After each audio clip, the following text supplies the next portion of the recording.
Everyone knows ultimate combos are some of the most impactful things that you could be doing in all of Overwatch. We know from the highlights, Nano, Blade, Grav Dragon, these things are amazing, but the fact of the matter is, in this current state of Overwatch, you can actually get value simply combining ultimates with abilities, or even abilities with just other abilities. That being said, in this guide, we're going to break down the best abilities that you combine with other ultimates or abilities to have the most guaranteed impact, only investing a single ultimate or no ultimate at all. If you consistently use these things, you can have much more impact in your average game, and you can get picks and win team fights with very little resources altogether. Now, with that out of the way, let's just jump right into it, shall we? Now, we can't talk about ability combos without first talking about ERISA.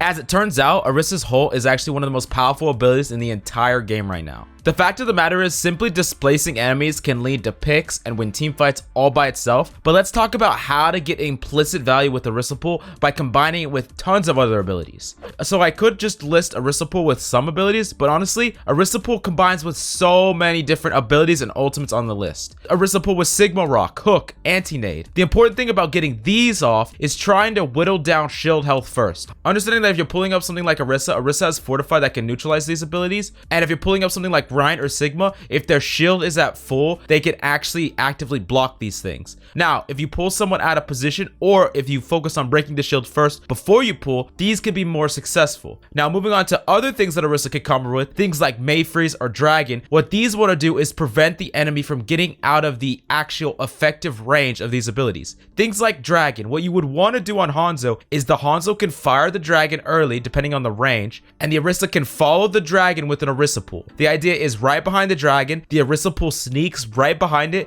and pulls enemies into the Dragon. This means that enemies thinking that they're just out of the Dragon's range will often get caught out on it, and I know personally this combo's insanely effective in things like scrims, but it's also definitely effective in ranked as well. It can be useful just about anywhere. And things like Maze Blizzard or Sigma's ultimate Gravitic Flux, these things should never be executed without an ERISA pool first. At the bare minimum, try to use these abilities. The idea is if you can displace enemies for a small amount of time, it allows for these targeted group-based abilities to be that much more effective. Now lastly, let's talk about something like Doomfist ult. Honestly, ERISA can just combo with many of Doomfist's abilities, like by punching things in the wall. What you need to understand with ERISA pool when trying to combine with your Doomfist is time and time again, I see ERISA's pull out in the middle of nowhere where a Doomfist can't really punch, and even if he does punch, he one, goes too far, and two, the enemy is not going to be slammed into a wall, which is how Doomfist gets most of his damage. So if you want to get the most value out of ERISA pool with something like a Doomfist, you want to be pulling the enemies towards an area of the map where their backs are behind a wall. This way, a Doomfist doesn't have to go very far when he punches,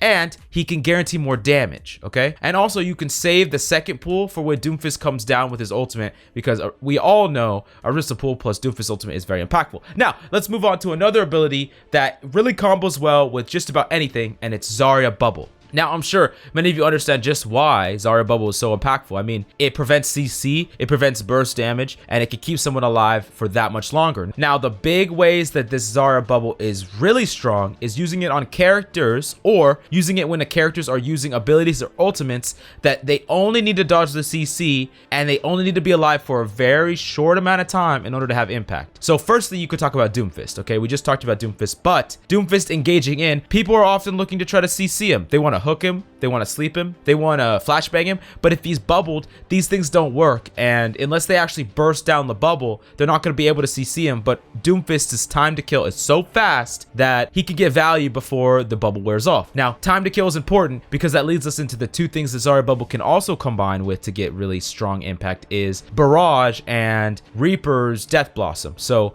time to kill is important because honestly, if a Pharah's ult isn't interrupted within the first couple of seconds, most of the time, that Pharah will get tons of kills. The damage is so immense, and it's the same way with Reaper's Death Blossom. What a timed Zarya Bubble can do is actually hold off that intro, protect them for the intro, and then the time to kill will take over, and they'll usually win the team fight. You can win tons of team fights alone with a Death Blossom or a Pharah Barrage. You call it out in advance. You let them know. You say, hey, I want to bubble you. I'm looking to bubble you. I have bubble off cooldown. You can go in aggressively, and they can make a much more proactive, aggressive play right into CC. And if you protect them from it, they usually can destroy the whole team because the team was looking to stop that form of CC, but you're preventing it with your bubble. So that is why Zarya bubble is really underutilized. I mean, I know you want to bubble your main tanks over and over again, and that's fine, but trying to combine it with abilities and doing it consistently can mean that you win a whole team fight just off of Barrage. And if you have to invest one ultimate and an ability to win a team fight, that's incredible for ultimate economy. You didn't have to invest a grab. You get to save grab for the future, and this is great for your ultimate economy. This is great for your overall impact. And that's kind of what I want to portray here with this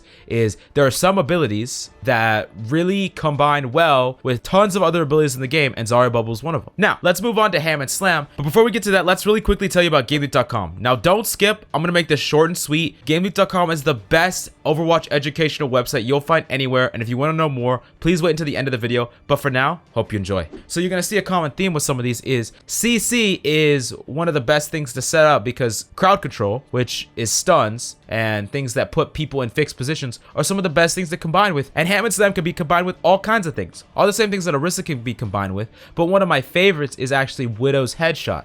As Widow, you could be playing in the backlines. The Hammond also, we also talked about how Hammond and Widow combine well together because Hammond can contest another Widow, but Hammond could slam targets, and they're really floating in a really simple arc. It's a straight up, straight down. A Widow headshot is so easy to hit. And also something about CC that you should understand is that when people are in fixed CC positions, they can't DI anymore. So if you slam someone with Hammond and then your Lucio boops them, it means that they're gonna fly way farther because they don't have any directional control. That's what DI means. So Hammond Slam can be combined with all these things, and I think that Hammond's kind of slamming randomly, but if you call it, if you set it up, and if you as a DPS player or as a tank player or you have any ability that can combine with CC, you really should be looking for your Hammond, trying to communicate and trying to set up these plays. I feel like more often than not, many of these games just turn into like these crazy ability fests where people just throw out abilities willy-nilly, but trying to combine them together gets way more impact. That's just the truth. Moving on to the next ability on our list. This is Amplification Matrix plus Fire Strike. Now, I'm sure many of you understand how powerful this ability is, right? This combo of abilities are. It can one-shot 200 HP heroes. Fire Strike does 100 damage. Amplification Matrix doubles it, so it's 200. This is so powerful because with one ultimate, if you hit a couple of Fire Strikes, you could get 2, 3, 4 kills. Now, this is more consistent if you can combine it with an ERISA pool. I know that's incredibly hard. What isn't incredibly hard is just to Fire Strike the enemy team with Amplification Matrix, do a lot of damage, maybe get some one shots, and then just try to win the fight just with Matrix after that. So the best way to execute this actually is you have communication between your Baptiste and your Reinhardt, and you start the Fire Strike animation, and while the Fire Strike animation is starting, the Amplification Matrix goes up in front of the Rein, okay? It's like a surprise factor, and it allows the enemy not to be predicting, be dodging. They're not already kiting away. They're actually pushing in at the Rein. They're not kiting away, and then they usually get hit by surprise, and it's a way to get more guaranteed impact. Now, there's other things you can combine with Amplification Matrix. Sure, things like Dynamite can do tons of damage if you put it through an Amplification Matrix. Any sort of projectile, even things like Onanade, can pretty much do an insane amount of damage, and more often than not leads to tons of kills with the damage from the anti-nade doubled, plus the fact that it denies healing. That's incredibly powerful. So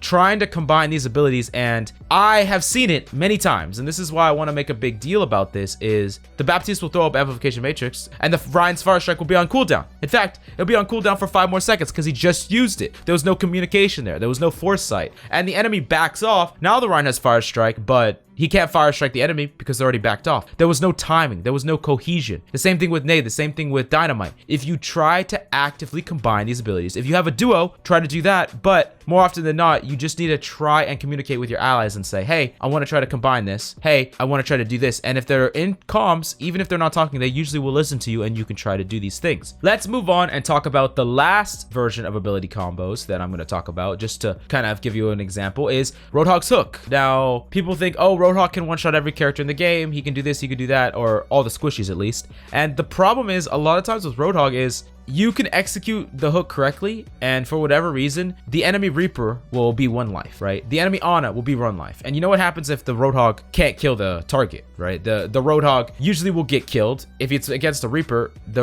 will just start pumping into him and he won't be able to kill the Reaper. Or the Ana will sleep him, nade him. So every time you see a Roadhog confirm a hook, what you should be doing is doing damage into them. As an Ana, you can combine your ability by nading the target Roadhog hooks, especially if it's a tank. Roadhog cooking a target plus a nade means that target's almost surely dead. Trying to guarantee the kill is one of the best ways. You don't want to ignore your hog when he gets a hook and then the enemy turns the tables on the hog, right?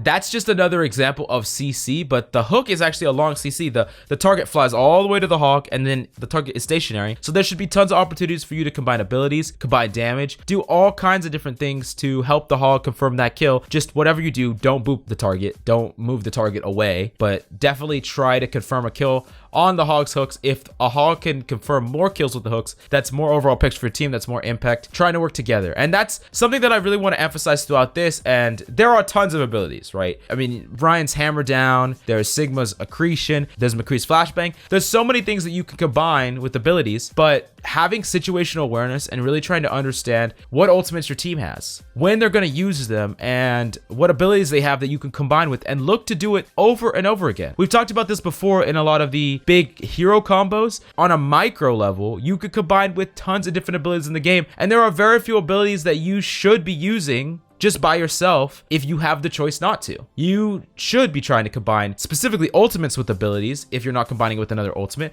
but even abilities with other abilities, and that's how you're gonna have more impact in games. If you can squeeze out more value with each and every ability, think about how much more impact that translates to a whole game. I mean, we've talked about over and over again that combining ultimates is incredibly powerful. It's way better than using a solo ultimate, right? Nano Blade is way better than Solo Blade. Grav Dragon is way better than just a solo Grav or a solo Dragon. But you could replicate this with only 1 single ultimate or less and still get picks and still win team fights. And for your ultimate economy, you can invest 1 or no ultimates and win a team fight. That's incredible, because then the next fight, you have way more ultimates to win that fight and win the next fight and win the next fight. That's how you snowball, getting the most value out of each and every ability too. So that's really the point I want to make in this video. But if you want to learn more about how to combo abilities, find impact, and snowball fight after fight, definitely come check out GameLeap.com. We have handcrafted high quality guides created by Grandmaster players to ensure that you have quality content. Your time is valuable and GameLeap treats it as such. We're not going to waste you time with videos by people that don't know what they're talking about, that frankly could be hurting your progress. So do yourself a favor and come check us out, and I hope to see you there.